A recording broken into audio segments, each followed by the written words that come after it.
following announcement has been paid for by the New World Order. I just like to think that they gathered around like, all right, guys, last year we had a bad showing with them Harlem Heat fellers, causing DDP to Chucky roll over the referee. For some reason, this knocks the referee out. Tony is like, he's just out to make more money and make a name for himself.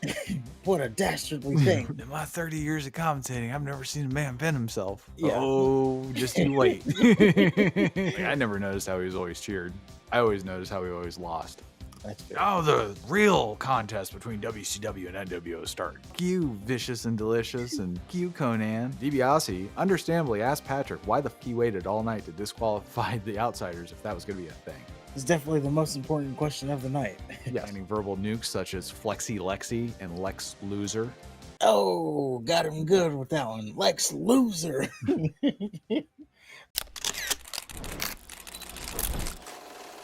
Well, that brings us to our Wrestling Rewind. And it's going to be wild because we were doing WCW Road Wild. In Sturgis. And it starts with another sloppy video package. Like, seriously, they call WWF their competition, but they're not trying very hard with the presentation at all. So basically, the NWO are still the bad guys, but they've been weakened because Luger has the title. So Luger and Hogan are facing each other or racing motorcycles. I didn't really gather what they were going to do. And I wouldn't put it past WCW to have a motorcycle match at the end of the pay-per-view. Yeah. And I gotta be honest, I didn't really follow what they were trying to convey. Like, they kept saying something about the NWO is on the ropes, and if they win tonight, them being WCW, then the NWO is gone forever. Yeah. Like, I didn't really follow what was happening there. Well, they tried to tell a story that the NWO, if they lose all of their matches, they're done for good, especially the tag and world heavyweight title matches. But Yeah. we'll learn pretty soon that one, that was cut off pretty early, and two, they didn't give a shit about it at all. So I don't know. Yeah, it was a little weird. But yeah, we are in Sturgis, South Dakota, which of course that means excessive motorcycle noise and really ugly people. Yes. Like they kept cutting to these women that just look like Marlboro smokers. Yeah, they were pretty rough. And then the commentary team would be like, "Oh my!" I guess if you're a biker girl, that's just what you live by. You know, the sun is not a very forgiving thing on your skin, so now you look like an oven mitt or a baseball mitt. I was actually kind of surprised that we didn't get anybody flashing the camera. It looked like somebody did. Well, she had a bra on, and they cut off so quick. To skip forward a little bit, you know, when Hogan came out, she like flashed him again with the bra on, but yeah, they were quick to cut away from that. Shivani, Dusty, and Heenan are on commentary. Tony says that if the NWO loses all their matches in this single pay-per-view event, they will be finished for good. Heenan says the NWO are too dastardly to be beaten in every single one of their matches tonight. I thought the NWO were going to lose all of their matches except for the main event, because that would make fucking sense if they wanted to tell like a suspenseful wrestling story. Yeah, but then it shifted into, but it's only the tag title in the heavyweight championship. The last 3 matches. Forget everything you just saw. Right. These 2 are the ones that count. Dusty also said the big mountain of obstacles the NWO has laid out for WCW this past year can all come crumbling down, if you will. Yeah. So we start off with Vicious and Delicious versus Harlem Heat. And I noticed that the crowd was way less aggressive towards Harlem Heat. One guy even danced. Harlem Heat being faces this time around, so that's good for them. I just like to think that they gathered around like, all right, guys, last year we had a bad showing with them Harlem Heat fellers. I want everybody to be on their best behavior. Well, what if the Negroes... No. See, Ted? That's what I'm talking about. You can't just call them Negroes. You can call them by their name. So this was a match of contrasts. When Bagwell was in, I was saying to myself, why is Harlem Heat selling for this fucker? And then when Norton was in, I was saying to myself, why are Harlem Heat still alive? Because he was as big as a fucking truck. He made them all look small. He made them all look like kids. It's crazy. Yeah, he sure was. So and by the way, he just randomly is now in the NWO. He's been in the NWO. Was he? Yeah.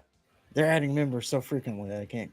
Remember, him and Paige had a match, and then the NWO came and stopped it, and they all celebrated with Paige, but Norton, he was still in game mode. He's like, I still want to kill this fucker. Let me kill him first, and then he can be part of the club. Oh yeah, okay. So this was sort of a decent match overall, even if it was uneventful for the most part. Norton and Bagwell worked really well and seemed to understand exactly what their roles were. Like Bagwell was the slimy guy that took the bumps, and Norton was the big powerhouse. I think that's all Norton knows how to do, and he does it well. Yep, with his little tongue stick out thing. Yes. Harlem Heat got rid of Sister Sherry, so Miss Jackie came out for no reason, and she started just cheering for Harlem Heat. So Heat lose a valet just to get another one back. I'm wondering, could Miss Jackie face like Akira Hokuto or something? Well, she hasn't wrestled yet in WCW. She might be past her career at this point. She's beating the shit out of Chris Benoit last pay-per-view. I'm They saying had a she hasn't. handicap match. I know, but she hasn't actually wrestled. She could wrestle. She went through a table a couple pay-per-views before that. If she can go through a table, she can fucking wrestle. Funny enough, there was no women's match on this card. No. You don't want to put that in front of Sturgis. They had Medusa and somebody. I think it was Akira Hokuto. Oh yeah, they did. She had those big knockers and the American flag on her tits. Or was it Bull Nakano? That was Hakudo. Yeah, because Medusa smashed the motorcycle, the Honda. Norton hit Booker T with his shoulder breaker, and Booker just groaned in pain after taking it, and I thought it was funny. He landed, and he just goes, ooh. It's like Charlie Murphy nutting. And after the shoulder breaker, Jackie jumps on Norton's back and starts punching him with tiny fists. And then Booker uses a distraction to deliver 2 kicks to Norton, and Harlem Heat won. And Jackie held Norton's leg down, which was funny because the hardest part of the whole fucking match for Booker T was probably trying to hook Norton's big ass legs because he couldn't do it. It was impossible for him. After the match, Harlem Heat say that they have the key now, meaning Miss Jackie. And Booker says he's on like tampons or something. And Jackie says they're going to go all the way to the top. And Nick Patrick just stood looking uncomfortable. Pretty there match. No stakes or anything, just the whole NWO losing and then having a disband or whatever. Right. So they start out 0-1. It's going to be a suspenseful one. Yeah. Hope they can pull it off. So the Steiners are shown answering questions. They are in the internet position. It was outside. The only thing of note was Ted DiBiase's on the Steiner side now, and he walked away from the NWO. Yep, he saw the light. And we have Conan versus Rey Mysterio Jr. in a Mexican death match. And Conan is somehow with the NWO now, and they call him K-Dog. Okay, so that's a new member. And Conan is full Odelay and Viva La Raza. I don't quite understand his choice of wearing a wife beater underneath the more revealing tank top. And apparently the other Mexican wrestlers are mad at Conan because he joined the NWO for higher pay and more career advancement opportunities. Yep. Tony is like, he's just out to make more money and make a name for himself. Yeah, get a higher position in the company. Oh, what a dastardly thing. So Ray hurt his leg at some point before the pay-per-view. So Conan naturally worked on Ray's leg all match. Eventually, the busted leg prevents Ray from doing his normal high-flying shit. And Conan spent a really, really, really, really long time untying Ray's mask. Then Conan powerbombed Ray. Then he spent a really, really, really, really, really long time untying his mask some more. Crowd starts revving up their motorcycles and hollering. Finally, Conan gets the mask off, but Ray has his hand on his face. Finally, Ray breaks free of Conan, puts the mask back on, and delivers a dropkick. At that moment, the crowd and the motorcycles immediately stop making noise.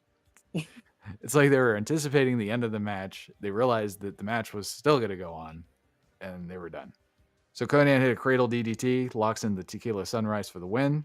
He keeps the hold locked on for a really long time after the match. I thought the ref was going to reverse the decision. He was holding it on for so long. So then the officials come out with leg splint for Ray. And I'm still wondering to this day what made this a Mexican death match, especially since it seemed like they were using standard match rules like rope breaks and countouts and shit. Yeah, that's how those usually go. Or you can't tell the difference between that and a regular match. Also, the NWO has won this match. So the whole storyline of the NWO losing all their matches and crumbling, that's dead now. Well, again, they moved the goalpost to now it's only the last 2 matches. But I did like the story being told. Ray kept trying to get his high flying offense because that's all he knows, but his leg wouldn't allow him to do it. Conan kept just shutting him down. Yeah. That cradle DDT was surely enough to win the match, but no, I got to add insult to injury and put you in the tequila sunrise. And then not let it go. Yeah. So yeah, I like the story they told during this match. So, I just wish they wouldn't have called it a Mexican death match. It's like they just put it together. well, I think they mentioned at one point that there's no rules because it's a Mexican death match. But Tanay said normally it's a disqualification if you take somebody's mask off. Yeah, that's what it was. But it's a Mexican death match, so Yeah. Yeah. that was the one little piece right there. Like no weapons or anything. It's just because he took his mask off. Well, they showed footage of Sturgis, and the only thing I have noted is that gas was $1.30. How far we've come. Mm-hmm. I remember those days. Yeah, I remember when it was 99 cents. Filling up my little Acura, $10, and it would last me for like a week. Yeah, I remember filling up for $5. Yeah. That's a gallon of gas now. You put that in now, you're just getting to the next gas station. Right. So Mean Gene, he shows off an old tattoo and tries to make us believe that it just happened because he's hardcore all of a sudden, even though it looked like it was 30 years old. I thought Gene- it was actually one of those fake tattoos. You know, like when you get at the mall and you get the temporary tattoo things. Mhm. I thought That- it was one of those. And It's I a was like, possibility as well. and it also looks like it's Shawn Michaels' tattoo, which is also funny. It just looked faded to me. Gene then tries to convince people to pay $1.59 a minute to learn about 2 new managers in WCW. That was a hard pass for me there. Yeah, that was a weak one. So I'm like, shut the fuck up, Gene. After that, we get Mongo McMichael and Chris Benoit versus Jeff Jarrett, Dean Malenko. This is an elimination match. Mongo and Benoit just beat the shit out of Malenko. Jarrett stays on the apron the whole time, faking like he's going to go in the ring, but he's a pussy and never gets in. Malenko gives Jarrett a blind tag. Jarrett and Mongo tussle for a second. Then Jarrett pulls Mongo on top of him for a 3 count. Jarrett walks away, proclaiming that he's a genius. Deborah has a stupid, useless look on her face. Mongo looks to Jarrett and Deborah in confusion and his mouth agape. Benoit doesn't miss a beat and just continues to beat the shit out of Malenko. And he says, "Hey, Mongo, come here."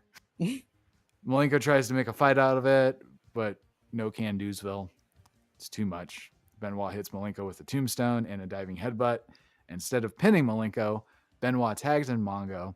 Mongo grabs Malenko for another tombstone, shouts, "This is how you do a real pile driver," before jumping up in the air and landing on both knees. Obviously, Malenko got pinned after that. And after the match, Benoit squints into the camera and says, "Jarrett showed his true colors." And we're obviously setting up a match between Jarrett and Malenko, but why? And I'm wondering who the fuck is a Jeff Jarrett fan? Like, who the fuck is a fan of this motherfucker? This is the guy that said he's going to be the leader of WCW. Now he's just a wussy on the apron. Yeah, he's playing into his role. He's just biding his time. And it's funny that they were like, "Oh, have we ever seen that before? That's like the first time that's ever happened." The fact that he pinned himself. It's funny because, I know we're getting to a certain finger poke. Yeah. So they were going crazy over that, and it's about to get a lot worse, apparently. In my 30 years of commentating, I've never seen a man pin himself. Yeah. Oh, just you wait. Yeah, you.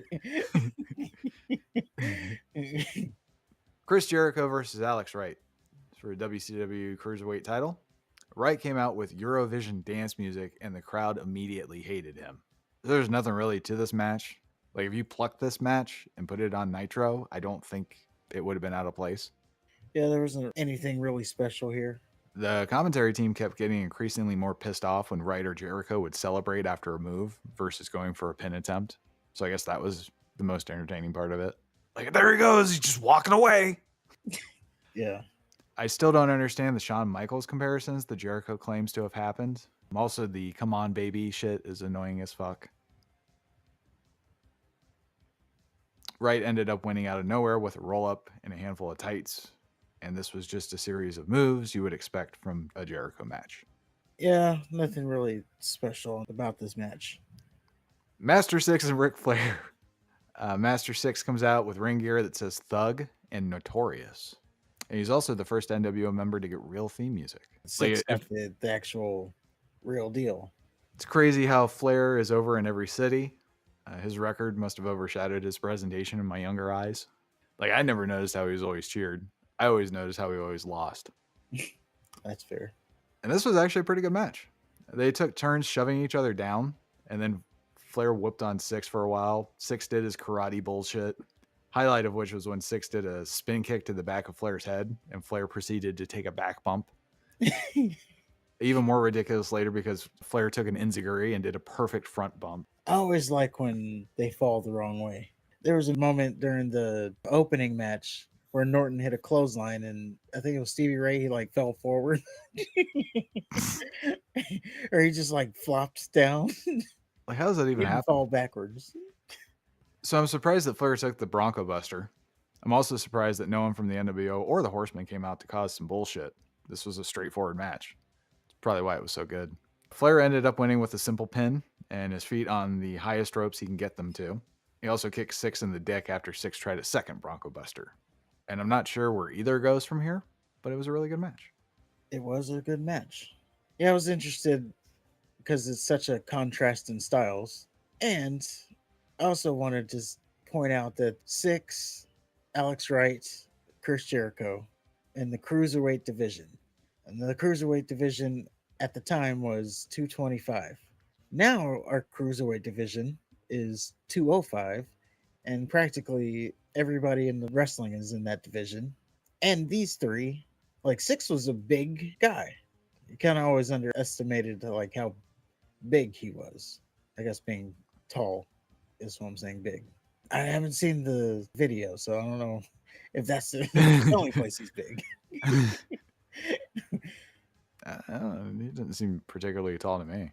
I mean, he's short in comparison to everybody else, but I'm pretty sure he was like eye to eye with Flair, if I remember correctly. Flair's not particularly tall. He's 6'1", according to multiple sources. 5'11", according to one source. That's nothing. Never mind. I take it back. Yeah. I take all that back. Delete it. Mr. Perfect versus DDP. Kimberly came out not looking bad at all. Finally, she did something useful. So this went about how you'd expect at first. Like, they just fought. DDP was unorthodox and clumsy like he normally is, and it works. And Mr. Perfect was just awesome. Then they decided they didn't want to have a good match. So DDP hits Mr. Perfect with a discus clothesline and goes for the pin. Mr. Perfect kicks out, causing DDP to Chucky roll over the referee. For some reason, this knocks the referee out. Even more confusing is DDP, who simply just log rolled over a human, is injured now, and he needs to recuperate. Well, Mr. Perfect takes this time to try to expose the turnbuckle. He can't get the pad off, so he just says, fuck it, pulls it down. And then Mr. Perfect grabs DDP, proceeds to throw him face first into the exposed turnbuckle. After stalling for a really long time, Mr. Perfect then hits DDP with a perfect plex, but DDP kicked out, and DDP is bleeding at this point. Clean as a whistle, he kicked out too.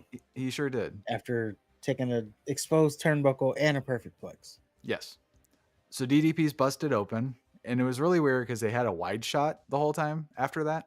Speaking of the wide shot, it's like, man, technology. Like, they kept doing the overhead shot, but the overhead shot was like in a Awful. helicopter, and it was like shaky as hell. And it was out of focus, and you couldn't see anything. Yeah, you just see dots. Yeah.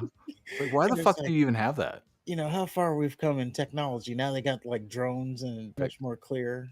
So DDP ends up ramming Mr. Perfect's face into the turnbuckle. Then he nails Perfect with a pancake, but not before taking out the referee again. So then DDP tries to go for the cover, knowing goddamn well he just took the referee out with a stupid pancake. Flair comes out to eat a diamond cutter. Perfect then hits DDP with a perfect plex. The ref slowly crawls into position, counts 1, 2, 3. So the perfect plex is useless after getting your face smashed in with an exposed turnbuckle, but completely effective after your buddy gets his ass whooped trying to help you. I don't know. Yeah, I didn't particularly like it, especially the fact that first perfect plex was immediately followed up with the pin, and he kicked out. And then this one, the ref had taken the bump, so he was like, he had the perfect plex pin for a good, like, I don't know, 3 seconds before the ref started counting. And that was enough to keep him down. Yeah, too much horseshit. Didn't make any sense. I also could have done without the stupid underwear comedy bullshit at the beginning of the match.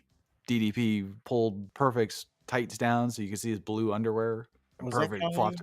Yeah, he's flopping around in his underwear and it's supposed to be like, the bad guy's getting embarrassed. I think he's just pulling the tights too hard, like any other person that gets their pants pulled down. Because Perfect kept wrestling with his pants, with Yeah, his underwear, that was the and then spectacle. finally he pulls them up. It was like the ref told him, and then he pulled his pants up. No, what happened was he had to wait for an opportunity to pull his pants up. Because DDP pulled his pants up, then he just started whooping Perfect's ass. Perfect bumped a few times in his underwear. DDP climbed the ropes and he crotched DDP, and that's when he pulled his tights up. So he had to wait for an opportunity to do so. So it made sense that way. Yeah, and then put a strap on, so it didn't happen again. Right. But it's still stupid. One, I don't think DDP's gonna pants Mr. Perfect and not get his ass whooped. Yeah, I mean, look at him. Two, if it was an accident and not intentional, I don't think Perfect is gonna bump in his underwear like that. Like he flopped. yeah. I don't know. I could see it either way.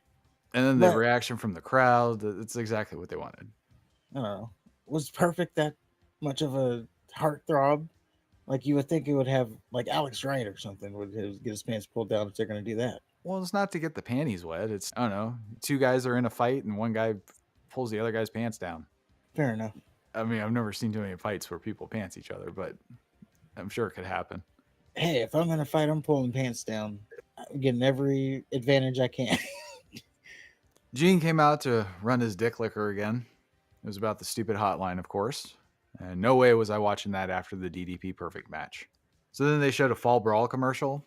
No one participating in the cage match is in the actual cage match for Fall Brawl, which I thought was funny. Most of them aren't even on the pay-per-view. Yeah, they got like humorous. They had whoever Crush's new character is. I think I saw Glacier too. Yeah. And then I was confused. I'm like, wait, is this the 60-man battle royal? Because otherwise, they're not even participating in this match. No. It's the War Games match. Then a black and white video plays. Bagwell and Bischoff are riding motorcycles to Voodoo Child. No idea why Bagwell is shirtless and riding a motorcycle. And then Bischoff just says Luger's going to pay through very choppy audio. And then clips of Hogan beating Luger up are spliced throughout the thing. And more motorcycle riding. Yes.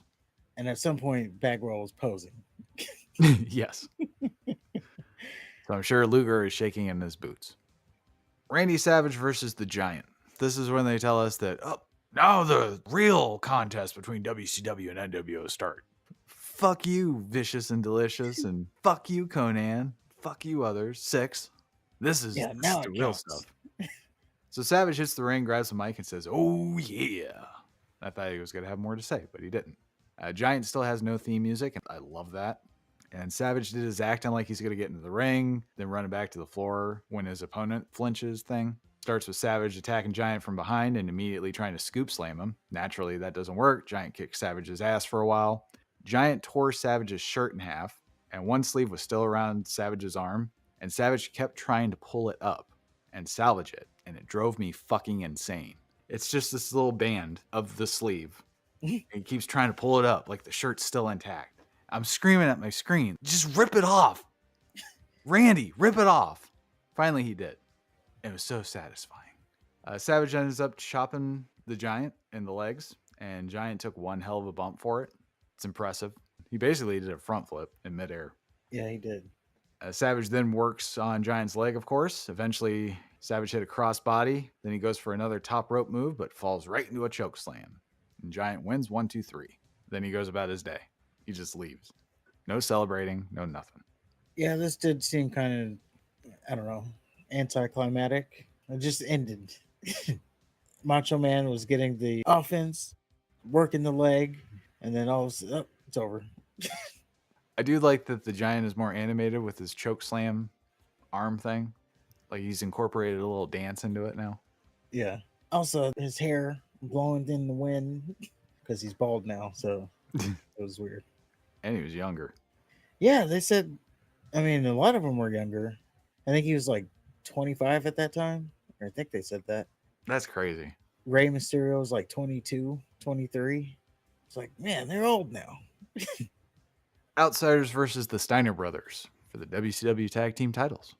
Starts off with both teams being fairly even for the most part until the NWO used the numbers advantage. There's a sequence where Scott Steiner clocks the fuck out of Hall with a right hook, and then Nash just destroys him with a big boot. It was really fucking brutal. And then Hall and Nash basically play keep away with Scott Steiner for the whole match, teasing the hot tag, but always stopping him before he can actually tag his brother in. Finally, Scott hits the hot tag with Rick. Rick runs wild with suplexes. Steiner's do the Steiner Bulldog to Hall.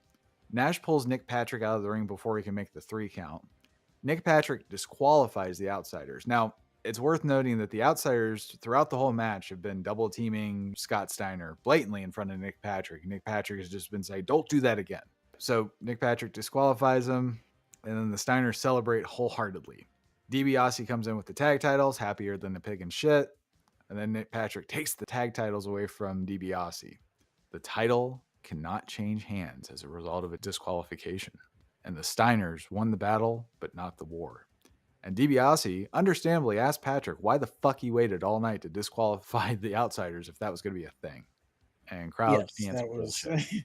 it's definitely the most important question of the night. Yes. Why did you do it now? After all that, and then you want to do it now? So that was screwy. Yeah, and I did like the match, but the ending was a little bit. But they addressed it kind of with $1 Million Man asking that question. It's like, well, at least they addressed it immediately. Did they? All they did Yeah, was say it's what like we were thinking. They didn't address anything because he didn't answer. It's not he like, well, didn't. I disqualified him because of this.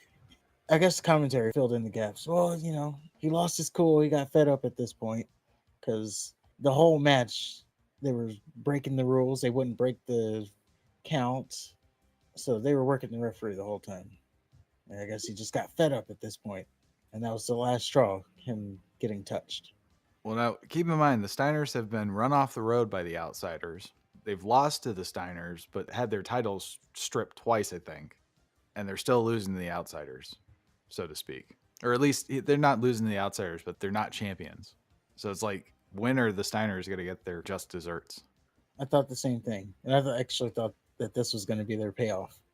It should have been. It's like, oh, after so long, this is finally going to be their payoff, but nope. And we're not too far away from Scott Steiner, being Big Papa Pump, I would assume. Oh, he's getting closer to that every second. Yes. By the way, he did an interview recently, and he said he has never done steroids. So there's that. Okay. And he said, believe what you want, but I've never. I will believe what I want. He said, I never once failed a drug test, so Well, it doesn't mean it's all okay. natural. I'm just telling you what he said. He said You it's know what? natural. I got a 14-inch cock. You believe what you want. Maybe he just was a gym rat. I don't know. Both can be true. Steroids don't make you muscular. You actually have to still work out. Hollywood Hogan versus Lex Luger for the WCW World Heavyweight title.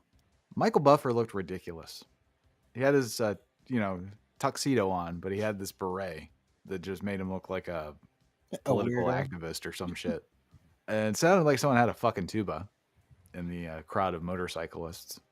It's weird. And this was not different from any other Luger Hogan match. Hogan showed that he was strong, but Luger was stronger. Hogan got his ass whooped at first, then he whooped on Luger's ass after getting a cheap shot in. Hogan talked shit while on offense, landing verbal nukes such as Flexi Lexi and Lex Loser.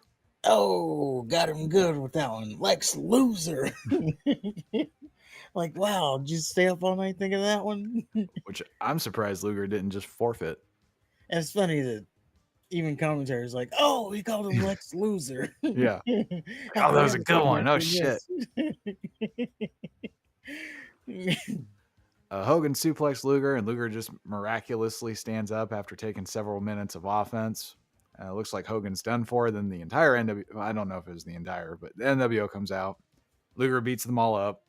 It was the entire NWO except for Scott Hall. Okay. Then Sting appears. Sting ends up nailing Luger with a baseball bat. Hogan lands a leg drop 1, 2, 3. Fans throw trash. It looked like Norton was about to rip someone's head off in the stands. Oh my god! Did you? He jumped out of the ring and everybody was looking like, "Oh shit!" Yeah, and Hogan's like, "Get out of here." Like if you saw the way Six was looking, it was like, "Oh shit, Yeah, it's about to go down." I kind of wanted to know what happened, but I mean, Norton was following them, so Yeah, nothing major could have happened there. like the speed he jumped out and how Mhm. everybody was just like looking down instead of celebrating. They're all looking at him and they all got like the fear of God look on their face. Yeah, like, oh shit. I wish they would have got the camera shot on that. Right, yeah. Because all I saw was, I guess someone threw trash at them, and I saw Norton holding the trash, and then he pointed at somebody, and then he bolted the ring, Yeah. and everybody's just looking dumbstruck. And then Hogan directs everybody, let's just get out of here. And then they all walk back to the locker room protecting their vital organs. The NWO music stops, and Mr. Perfect and the Steiners come out to lend Luger a hand with some medical staff. Steiners assist Luger to the back, and then the commentary team are sad that the NWO is back on top and that Sting turned on his buddy Luger. Then they showed the ugly ass crowd. They mentioned that there was a backstage fight, so they cut to the back, and the NWO is talking shit. Dennis Rodman's there. Conan has the title belt on his shoulder, which is the closest he'll ever come to actually being champion. Rodman tags NWO on the title belt very poorly.